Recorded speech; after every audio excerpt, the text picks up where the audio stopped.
Romanos, capítulo número 5, verso de número 20. Todos encontraram, amém? A palavra diz assim: além disso, veio a lei para que a transgressão abundasse, mas onde o pecado abundou, superabundou a graça. Amém? É aqui, gente. Meus irmãos, quando a gente olha para a história do homem, quando a gente olha para tudo que aconteceu na humanidade, todos os eventos, tudo que o homem passou na luta entre o pecado e a graça, parecia que o pecado ia vencer. A sensação que dá quando a gente olha para a história do homem, o que aconteceu, a sensação que dá é que parecia mesmo que o pecado ia vencer. Parecia que nada poderia superar o pecado. Parecia que o pecado estava acima de tudo. Essa é a sensação que dá. Até, finalmente, o homem poder provar da graça. Porque a palavra diz: o pecado pode ser grande, mas a graça supera. O pecado é abunda, mas a graça é superabundante. Então perceba, o poder de Deus ele é sempre maior. Agora, você entendeu onde eu quero chegar? Eu quero falar nesta noite sobre a graça, porque a gente costuma às vezes falar bastante, eu ouvi bastante sobre a graça, a gente canta sobre a graça, mas eu quero te convidar a meditar comigo na graça, porque meditação faz toda a diferença.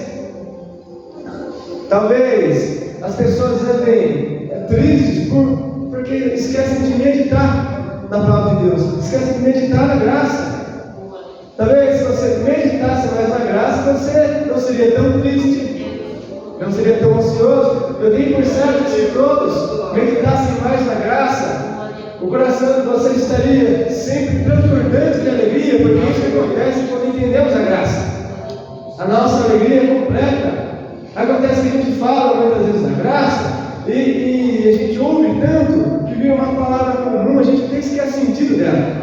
A gente às vezes dá uma resposta bem qualquer, a gente diz: olha, graça é um favor merecido da parte de Deus para o homem, e a gente muitas vezes nem sabe o que significa isso. A gente fala e não sabe a profundidade ou o tamanho e o valor que tem a graça. Então é necessário a gente meditar nela, faz toda a diferença, isso é necessário, com certeza necessário. Entenda uma coisa, quando a gente fala para meditar na graça, primeiro é importante entender qual que era a situação. Imagine comigo, se você pudesse contar, se você tivesse noção de quantas vezes você pecou contra Deus, desde o seu nascimento até os dias de hoje, já para pensar quantos pecados você teria, seriam incontáveis. E os seus pecados fariam e formariam grandes montanhas que separariam você de Deus. Isaías diz que o pecado traz divisão entre Deus e o homem. Deus, sendo santo e justo, ele não pode ignorar pecados. Deus ele não ignora o pecado de ninguém. E nós, sendo impuros, também jamais poderíamos apagar os nossos pecados. Ainda que fôssemos pessoas de obras perfeitas, e ainda que tivéssemos apenas um pecado, a gente não seria capaz de pagar, até porque o salário do pecado é a morte, não é as boas obras, e não é a morte de alguém impuro, é a morte de alguém impuro. Então, olhamos para o homem e você vê, não tem como apagar os nossos pecados, não tem como apagar um pecado, que dirá uma multidão de pecados. Isso significa o quê? Que estávamos separados de Deus pela eternidade, e não poderíamos fazer nada por Deus, nada, não está no nosso alcance, não está. Imagina comigo, estar separado de Deus pela eternidade. Acho que essa é a pior coisa que poderia acontecer com alguém. Talvez você reclame de muitas coisas, mas pense comigo, imagine, se não tivesse a graça, imagine se você tivesse separado de Deus pela eternidade. Aí você teria os principais motivos para se lamentar para sempre.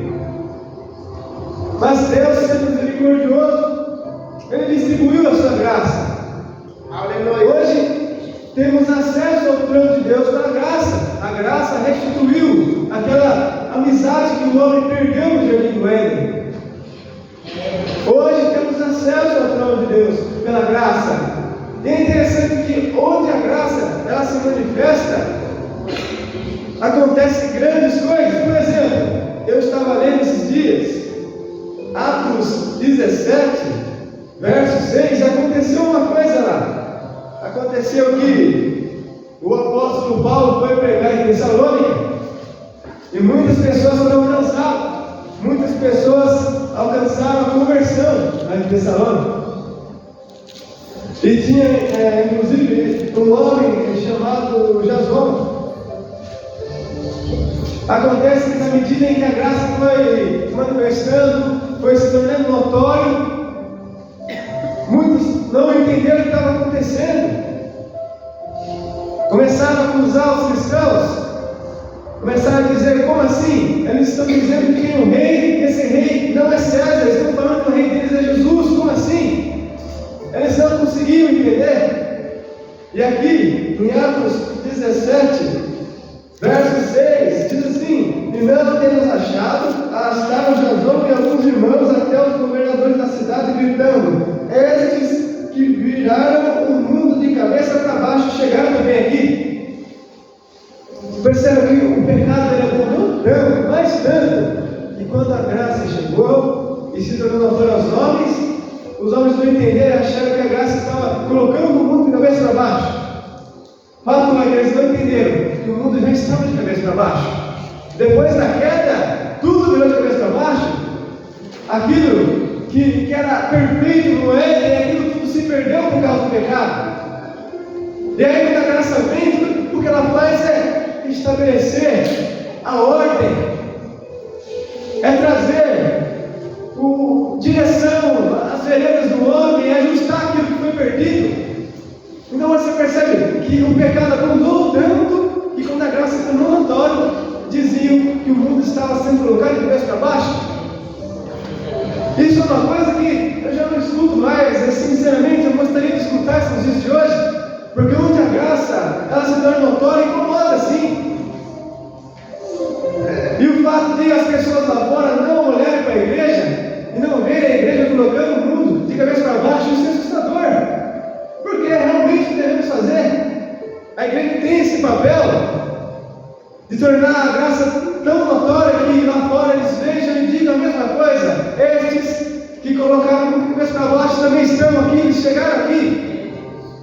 Eu gostaria de ouvir isso, porque isso seria um belo sinal de que estamos fazendo o que é certo. Então, o poder da graça é algo difícil de falar. É complicado falar da graça. Não é tão fácil assim, é difícil. E aí, a gente entende então que pela graça o pecado ele já não tem mais domínio sobre o homem. Nós já não somos mais escravos do pecado. E todos aqui podem dizer, talvez, olhando para o próprio passado, e pode até declarar que em algum momento de vocês o pecado também abundou. Quando vocês ainda não tinham alcançado a graça, quando vocês ainda não tinham conhecido a Deus, vocês sabem, em algum momento o pecado abundou aí. E em algum momento você experimentou a abundância do pecado. E talvez ainda tenha pessoas aqui que continuam na abundância do pecado. Agora, o que vai trazer diferença é, você vai saber que você foi regenerado quando você olha para o seu passado, seja ele distante ou não, e o que você sente é arrependimento. Essa é a marca de um cristão.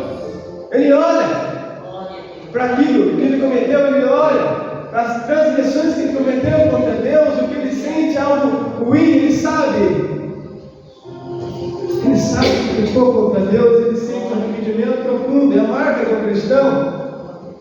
Então, se existe arrependimento no seu coração pelos seus pecados, então tem uma ótima notícia: você foi regenerado. Porque uma pessoa que não foi regenerada, ela não liga para isso.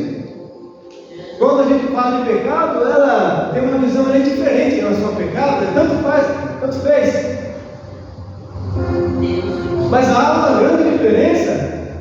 pessoa regenerada ou uma pessoa não regenerada. Por exemplo, Charles Spurgeon fez uma comparação. Ele disse o seguinte: uma ovelha, ela pode muito bem tropeçar e cair numa poça de lama, só que logo em seguida ela se levanta e segue o seu caminho.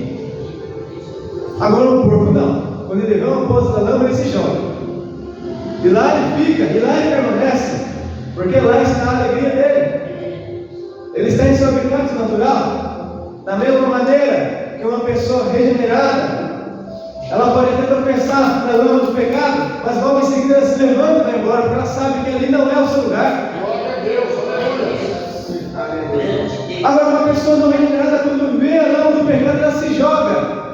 Ela ama aquilo, ela tem prazer naquilo, ela permanece, ela não sai de jeito nenhum. Então está aí a diferença. Tem outra comparação também, de Charles Spurgeon, ele disse que o pecado, ele é como um veneno. E o veneno, ele age de diferentes maneiras, ele em contato com o homem, ele em contato com a serpente. Porque o veneno em contato com o homem, ele dói, ele machuca aquela pessoa, ele incomoda. E se essa pessoa não buscar ajuda, o pecado vai alcançar o veneno dela, ela morre. Agora, esse mesmo veneno em contato com a serpente não dói, não machuca, nem incomoda ela. Pelo contrário, aquilo é bom para ela. Talvez até prazeroso para ela. Da mesma maneira que o pecado em contato com a pessoa regenerada, ele dói, ele incomoda, ele machuca. E se essa pessoa não buscar ajuda, se ela não buscar o arrependimento, pela misericórdia de Deus, pelo perdão de Deus, então ela também morre. O pecado consumado gera morte. E agora, uma pessoa não regenerada, em contato com o pecado, para ela é diferente, não dói, não machuca, não incomoda, pelo contrário, é prazeroso. Então, a diferença entre uma pessoa regenerada e uma pessoa não regenerada é gritante. Portanto, eu digo, examine si mesmo, você saberá se você é uma pessoa regenerada. Seja sincero consigo mesmo. Hoje temos a oportunidade, aqueles que ainda não foram alcançados pela graça, temos a oportunidade.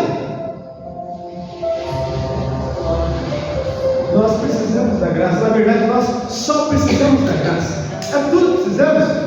Já percebeu que a gente faz tanto pedido para Deus? Mas o principal, o Senhor já nos estendeu a mão, Ele já nos deu algo precioso. Agora você só precisa pegar, se você não pegou, as mãos que recebem a graça, se chamam fé. Nós sois salvos pela graça mediante a fé. Isso não vem de vós, é dom de Deus. Não é por obras, para que ninguém se glorie. É importante a gente entender que a graça de Deus ela nos basta. Há pessoas que se esquecem da graça, começam a fazer milhares e milhares de pedidos para Deus, nem agradece, mas está com um monte de pedido para Deus, e muitas vezes a pessoa não está ouvindo, mas Deus pode estar dizendo para ela: ei, calma, a minha graça te basta. As pessoas têm que ouvir isso. Se entendermos que a graça de Deus ela nos basta, então a gente vai reclamar menos, com certeza, e vamos ser mais agradecidos se entendermos a graça. É uma questão de você entender a graça. Quem entende a graça não reclama de nada, não reclama de jeito nenhum. Passa o que passar, não reclama. Eu estou dizendo que a gente não pode fazer pedidos a Deus. Nós temos um Pai Celestial que cuida de nós, devemos entregar as nossas petições a Ele, Ele nos ouve. Mas ao mesmo tempo você deve estar satisfeito pela graça. E no meio de tantos pedidos, diga, se você pudesse fazer apenas um pedido para Deus, o que você pediria para Ele? Qual seria o seu pedido? Em meio a tantos pedidos, você pudesse selecionar apenas um, qual pedido que você gostaria que ele ouvisse? O salmista, no Salmo 27, verso 4, ele faz um pedido. Lá ele diz assim: uma coisa eu pedi ao Senhor, e a buscarei, que eu possa morar na casa do Senhor todos os dias e contemplar a beleza do Senhor. Esse era o pedido do salmista, era tudo que ele queria, estar na presença de Deus. Essa também deve ser a nossa petição, é isso que devemos almejar no momento. Não se acostume em perder o contato com Deus.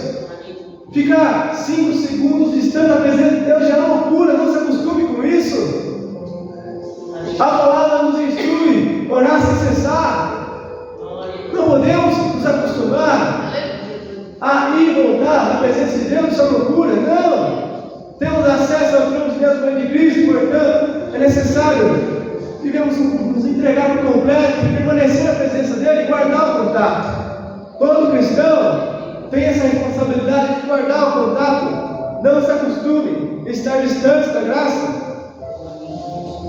Porque, querendo ou não, a graça é o nosso maior presente, também é o nosso maior motivo de alegria. Se você ler Salmo 32, verso 1, o salmista ele diz: feliz é aquele que tem as suas transgressões perdoadas e os seus pecados cobertos. Essa certamente é a nossa maior alegria. Tem uma história que conta sobre alguns meninos que estavam pulando de alegria numa calçada. Eles estavam muito alegres, aí passou um rapaz e perguntou para eles: meninos, por que vocês estão pulando? Por que vocês estão tão alegres? E aí eles respondem: se você tivesse passado 3 meses na prisão que passamos, você saberia a alegria da liberdade. O cristão é diferente. Às vezes as pessoas olham para a gente lá fora e perguntam: por que eles estão felizes? Essa pessoa nem rica é, nem próspera é, por que ela está feliz? E a nossa resposta é a mesma. Nós passamos uma vida toda aprisionados pelo pecado, agora estamos livres, então tenhamos alegria por isso. Deus, Senhor, aleluia. Glória a Deus. Já não somos mais escravos do pecado. Como a graça é maravilhosa, meus irmãos. É difícil de falar, na verdade, eu sei que os meus lábios são muito impuros para falar de tamanha graça, de linda e preciosa graça. A graça é pura e é perfeita. Somos dependentes dessa graça. Então, olhando para a história do homem, tudo o que aconteceu e tudo que acontece ainda nos dias de hoje, a gente chega na conclusão: o pecado realmente abundou. As pessoas estão, infelizmente, rejeitando a graça. Nosso maior motivo de alegria, muitas pessoas por aí não estão dando valor para isso. Muitas pessoas ainda não entenderam a situação delas. Elas acham que está tudo bem. E a única coisa capaz de trazer à luz a nossa real situação é a palavra de Deus. Ora, nós tomamos consciência dos nossos pecados pela palavra. Foi a palavra que nos iluminou, que nos mostrou. Outrora a gente pensava que nós éramos bons e perfeitos, mas quando tínhamos contato com a palavra, percebemos: não somos assim não. Pelo contrário, somos dependentes, totalmente dependentes de Deus, impuros e pecadores. É isso que a palavra nos mostra. E é necessário que ela nos mostre isso. Caso contrário, então, acharíamos que não é necessária a graça. A palavra vai dizer que a lei, ela se tornou notória, e a lei de Deus, ela mostrava que realmente o pecado mudou. Pela lei, você entende? Desde o Antigo Testamento, a lei já tinha essa função de tornar notório o pecado dos homens. E nos dias de hoje, a palavra de Deus, ela não mudou. Ela continua iluminando. Ela continua mostrando e trazendo à luz a nossa real natureza. Então, nesse momento, eu destaco a importância de buscarmos meditar na palavra de Deus.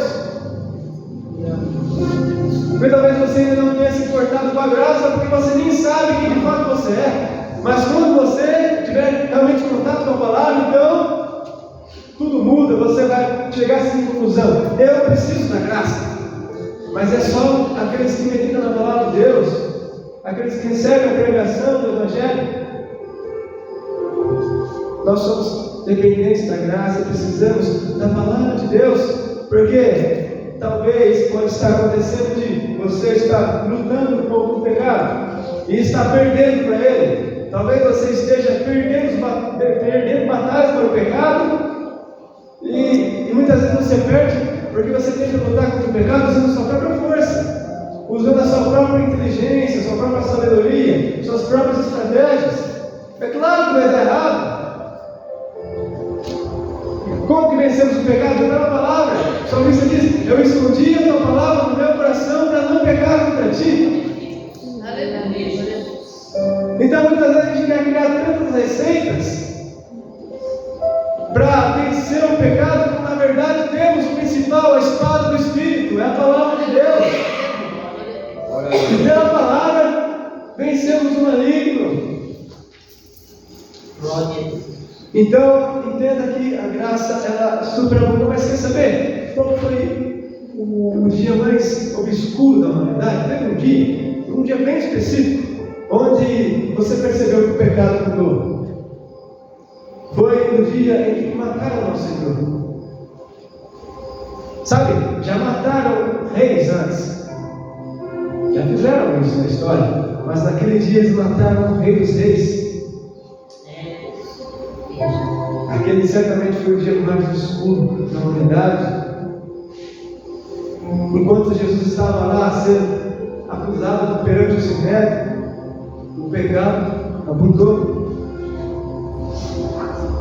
E quando maltrataram o nosso Senhor e coroaram a sua cabeça com espinhos, o pecado mudou.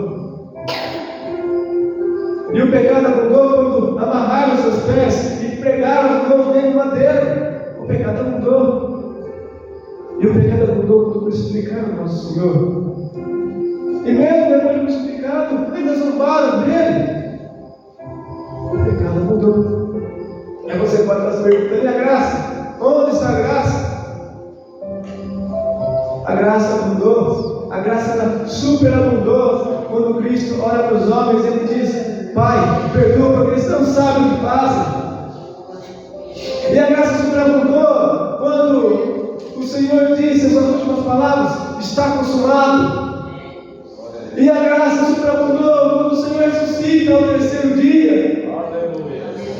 A graça superabundou quando ele está prestes a voltar para o Pai, mas ele faz uma promessa: eu vou deixar o Consolador. E a graça superabundou quando, esperando em Jerusalém, o Espírito do Senhor tomou aquele lugar. Que de lá para cá, a graça está aí. Só não vem quem não quer, só não recebe quem não quer, porque ela já foi derramada. Ah, que alegria! Que alegria, meus irmãos! O pecado, ele trouxe grandes prejuízos para o homem. Muitos prejuízos. O pecado, ele nos tirou do jardim do Éden, mas a graça nos deu uma morada celestial. O pecado não matou o nosso corpo carnal, mas a graça nos deu um corpo glorificado. O pecado tirou a nossa prata, mas a graça nos deu uma coroa de ouro, uma coroa incorruptível, uma coroa da vida. O pecado lhe trouxe prejuízo, sim, mas a graça de Deus ela supera, ela é maior. Ah, como o Senhor é bom! Eu louvo a Deus, meus amados, que possamos meditar mais na graça, que possamos permanecer na graça.